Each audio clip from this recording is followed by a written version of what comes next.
같이 교독하고 마지막 절 10절 제가 같이 읽도록 하고 말씀 잠깐 나누도록 하겠습니다. 대제사장 여호수아는 여호수아의 천사 앞에 섰고 사탄은 그의 오른쪽에 서서 그를 대적하는 것을 여호와께서 내게 보이시니라. 사탄아, 여호와께서 너를 책망하노라. 예루살렘을 택한 여호와께서 너를 책망하노라. 이는 불에서 꺼낸 그슬린 나무가 아니냐 하실 때 여호수아가 더러운 옷을 입고 천사 앞에 서 있는지라. 여호와께서 자기 앞에 선 자들에게 명령하사 그 더러운 옷을 벗으라 하시고 또 여호수아에게 이르시되 내가 내 죄악을 제거하여 버렸으니 내게 아름다운 옷을 입히리라 하시기로. 내가 말하되 정결한 관을 그의 머리에 씌우소서 하매 곧 정결한 관을 그 머리에 씌우며 옷을 입히고 여호와의 천사는 곁에 섰더라. 여호와의 천사가 여호수아에게 증언하여 이르되 만군의 여호와의 말씀에 내가 만일 내 도를 행하며 내 규례를 지키면 내가 내 집을 다스릴 것이요 내 뜰을 지킬 것이며 내가 또 너로 여기 섰는 자들 가운데 왕래하게 하리라. 그러자 여호수아야 너와 내 앞에 앉은 내 동료들은 내 말을 들을 것이니라. 이들은 예표의 사람들이라. 내가 내 종 싹을 나게 하리라. 만군의 여호와가 말하노라. 내가 너 여호수아 앞에 세운 돌을 보라. 한 돌에 7눈이 있느니라. 내가 거기에 새길 것을 새기며 이 땅의 죄악을 하루에 제거하리라. 만군의 여호와가 말하노라. 그날에 너희가 각각 포도나무와 무화과나무 아래로 서로 초대하리라 하셨느니라. 아멘. 네, 포도나무와 무화과나무 아래서 서로를 초대하리라라는 잠깐 짧은 묵상을 가지고 나누도록 하겠습니다.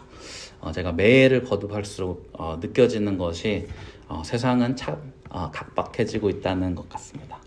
한국은 뭐 당연히 말할 것도 없고 한국보다 조금 더 여유 있는 환경이라고 하는 미국에서도 계속 성장하고 발전하기 위해서 많은 사람들이 인생을 걸고 달립니다. 큰 사회의 물결 속에서 살아남기 위해서 그 흐름에 빨리 올라타야 된다고 생각하기 때문에 많은 사람들이 커리어를 쌓는 일에 밤낮 없이 뛰고 자신들의 또 몸값을 높이기 위해서 자기계발과 이력서들 쉴 틈 없이 업그레이드를 하거든요. 자녀 교육에 있어서도 남들이 다 하는 과외와 선행학습, 보습학습에 뒤처질 수 없고 더 나은 미래를 위해서 다른 박질하는 저의 모습을 보기도 합니다. 근데 이런 압박과 속도들을 매일 체감하며 살아가고 있을 저와 성도님들 역시 어떻게 보면 이것이 나쁘진 않은 것 같은데 이런 고도의 경쟁 사회 속에서 우리의 마음과 영혼마저 점점 각박해지고 있다면 한 번쯤은 걸음을 멈추고 돌아봐야 될 것 같습니다. 근데 이게 저희가 읽은 이 본문에서 나오는 스가랴 선지자의 시대에서도 좀 다르지 않았던 것 같습니다. 같은 시대를 살았던 학개 선지자의 말을 빌리자면 그 당시 예루살렘 사람들은 자기 집을 짓는 일에만 몰두하고 있었거든요. 학개서 1장 9절입니다. 너희가 많은 것을 바랐으나 도리어 적었고 너희가 그것을 집으로 가져갔으나 내가 불어버렸느니라. 나 만군의 여호와가 말하노라. 이것이 무슨 까닭이냐? 내 집은 황폐하였으되 너희는 각자 자기의 집을 짓기 위하여 빨랐음이라. 우리는 우리의 집과 인생을 세우는 일에는 참 빠릅니다. 그러나 가끔 하나님을 섬기고 이웃을 사랑하는 일에는 더딜 때가 많습니다. 이런 시대의 한복판에서 스가랴가 본 환상들을 통해 주시는 하나님의 말씀을 듣고 함께 같이 기도하는 시간을 가지려고 합니다. 오늘 본문에서 스가랴는 대제사장 여호수아를 봅니다. 여기서 말하는 여호수아는 모세 시대 지도자는 아니고 바벨론 포로 생활을 마치고 귀환한 이스라엘 백성과 함께 예루살렘으로 돌아온 대제사장입니다. 대제사장이니까 당연히 이스라엘을 대표하는 인물이죠. 근데 그가 여호와 앞에 하나님과 천사들 앞에 서 있고 오른쪽에는 사탄이 검사처럼 그를 기소하고 있거든요. 근데 아까 말씀드렸듯이 당시 이스라엘 사람들은 자기 집을 짓는 데는 발이 되게 빨랐는데 하나님의 집은 또 뒷전이었습니다. 사탄에게는 이것이 더할 나위 없는 기회였죠. 그래서 하나님을 섬기지 않는 백성 그리고 그 대표인 여호수아 대제사장 여호수아를 고발합니다. 우리가 보기에는 사탄의 이 기소가 거짓이 아니잖아요. 그러면 당연히 피고인인 여호수아는 심판을 받아야 되거든요. 근데 2절에서 재판의 분위기가 완전히 바뀝니다. 2절에 여호와께서 사탄에게 이르시되 사탄아 여호와께서 너를 책망하노라. 잘못한 것은 피고인인데 재판장이신 하나님은 검사인 사탄을 책망하십니다. 왜 그럴까요? 2절 후반부에 또 보시면 이는 불에서 꺼낸 그슬린 나무가 아니냐. 여호수아를 불에서 꺼낸 그슬린 나무라고 부르십니다. 생명이라고는 찾아볼 수도 없고 탄 냄새와 손에 묻는 잿가루만 남은 그런 나무요. 우리는 이런 상태에 있는 사람들 보면 사탄처럼 쉽게 지적할 때가 있습니다. 하나님, 저 사람 좀 보십시오. 완전히 그슬린 나무 아닙니까? 그리고 또 다른 부분에서는 사탄이 기소할 틈도 주지 않고 우리 스스로를 또 책망할 때가 있거든요. 하나님, 제 신앙 상태 좀 엉망인데요. 3과 2일 또 관계 치여서 우선순위가 막 다 바뀌어버렸습니다. 그리고 이렇게 자책하는 게 마음이 편할 때도 있잖아요. 근데 여기 있는 우리 모두 다른 사람을 향해서 손가락질 했던 적도 있고 또 영적으로 지쳐서 그러기 상태로 무기력하게 살아본 경험도 있습니다. 그런 시기를 혹시 지나고 계시다면 또 남을 또 혹시 자신을 사탄처럼 참소하고 정죄하고 기소하는 자리에 혹시 있다면 오늘 우리가 봐야 될 것은 주님은 바로 그런 이유 때문에 사탄을 책망하신다는 겁니다.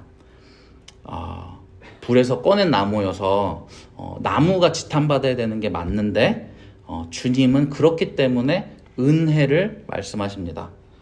우리가 신앙을 인과응보와 사필귀정으로만 생각한다면 우리는 스가랴 3장에 나온 것처럼 언제든지 사탄이 될 수 있는 것입니다. 누군가는 잘못했고 실수했고 불에 그슬렸고 생명이 없을 수도 있고 그것을 보고 우리는 손가락질 할 수 있는데 우리 스스로를 보고 책망할 수 있는데 그걸 모두 덮으시는 분이 하나님이시라는 겁니다. 오늘 본문에 나오는 것처럼 그 주님은 그 더러운 옷을 벗기시고 죄악을 제거하시고 아름다운 옷을 입히십니다. 정결한 관을 머리에 씌우시고 옷 입히시며 천사를 곁에 두어서 안보하시기도 합니다. 첫 번째로 이것이 교회가 잊지 말아야 할 은혜라고 생각합니다. 저희가 은혜를 받았다고 자랑할 수가 있고 은혜 받지 못한 사람들을 역으로 정죄하는 일은 없어야 합니다. 그래서 첫 번째로 같이 기도할 제목이 이 은혜입니다. 은혜를 받는 수혜자 입장에서만 생각하는 것이 아니라 이 본문을 보는 것이 아니라 우리가 하나님의 백성이기 때문에 은혜를 끼치는 사람들로서 이 본문을 볼 필요가 있다는 거죠. 우리는 약하고 부족한 교우들을 보면 사탄처럼 기소하는 사람들입니까? 아니면 하나님을 닮아서 허다한 죄를 덮어줄 수 있는 은혜의 사람들입니까?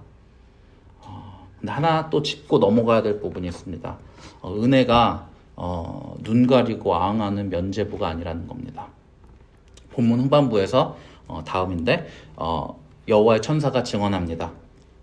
더러운 옷을 벗기고 아름다운 옷과 정결한 관을 씌우시는 이유는 우리의 죄와 그릇된 길을 버리고 주의 도를 행하며 주례를 지키도록 하기 위함입니다. 7절 말씀처럼요.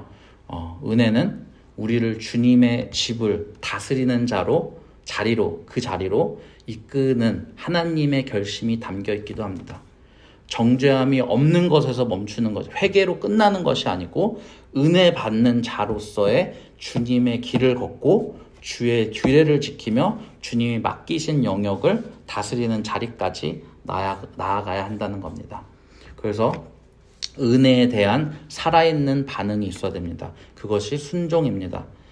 주의 말씀에 대한 청종이고 부르심에 대한 응답입니다.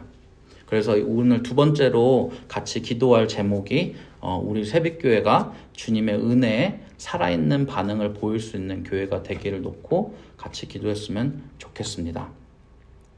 여호수아는 불에 그슬린 나무였지만 8절에 따르면 하나님은 그 예표의 사람들, 그러니까 여호수아와 함께 있는 그 다른 제사장들 그리고 그 백성들 그 가운데서 싹을 나게 하신다고 말합니다.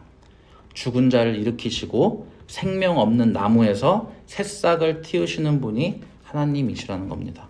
그래서 우리 교회 가운데 곳곳에서 우리 교회 곳곳에서 마치 죽은 것처럼 보이는 나무를 혹시 보시는 분이 계시다면 그곳에 하나님은 우리를 예표의 사람으로 부르셨다는 것을 잊지 않았으면 좋겠습니다. 그래서 주의 도를 행하고 규례를 지키고 그 땅을 우리가 보는 그 썩고 탄 것 같은 재밖에 안 남은 그 저희 교회의 곳곳 부분에 주님의 통치가 임하듯이 우리가 섬겨야 될 것 같습니다. 보면은 어느 교회든지 어느 공동체든지 보면 조타수는 진짜 많은 것 같습니다. 근데 노젓는 사람이 많이 부족합니다. 남들이 보지 않는 곳에서 남들이 간과하는 영역에서 눈물과 기도로 교회를 지키는 사람들이 많아져야 할 것 같습니다. 그래서 우리 교회는 여호수 앞에 서 있던 천사들과 왕래하는 교회가 될 것입니다. 하나 한번 생각해 보면 좋을 게 불타버린 나무에 새싹이 날 수 있을까요? 평생 지워지지 않을 것 같은 죄가 하루아침에 9절의 말씀처럼 사라질 수 있을까요? 스가랴도 그 시대의 현실을 보면 성전이 아직 재건되기 전이거든요. 폐허만 남은 땅에서 지금 환상을 보고 있는데 많이 의아했을 것 같습니다. 근데 몇 세기 후에 그 땅에 예수님이 들어오십니다. 예수님이 그 땅에서 십자가에서 세상의 죄를 짊어지고 사망의 권세를 깨뜨리십니다. 그래서 오늘을 사는 우리는 현실의 무게에 눌려서 더 각박해지고 주를 섬기고 이웃을 품는 일보다 또 내 집을 짓는 일에만 몰두할 것 같은 그런 때에 요한계시록에서 우리가 보았던 것처럼 설령 우리가 불에 그슬린 나무일지라도 세상 끝에서 하나님은 그 가운데서 싹을 내실 분이시고 죄와 사망의 권세를 제거하실 분이란 것을 기억했으면 좋겠습니다. 그리고 마지막 절에서 10절에서 그날에 우리가 서로 포도나무와 무화과나무 아래로 초대할 것이라고 말씀하시거든요.